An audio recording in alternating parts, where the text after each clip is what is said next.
Hello guys, কেমন আছো? আশা করি নিশ্চয় ভালো আছো। ছোট্ট শর্ট ভিডিও নিয়ে চলে আসছি, তোমাদের সাথে দেখা হচ্ছে বাবা মায়ের মন্দির। 5টা প্যাসেঞ্জার আছে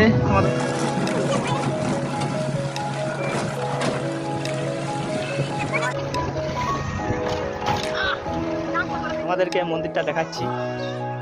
অনেকদিন হলো মায়ের মন্দির আসেনি, যাই হোক অবশেষে পূর্ণ হলো মায়ের মন্দির দেখা।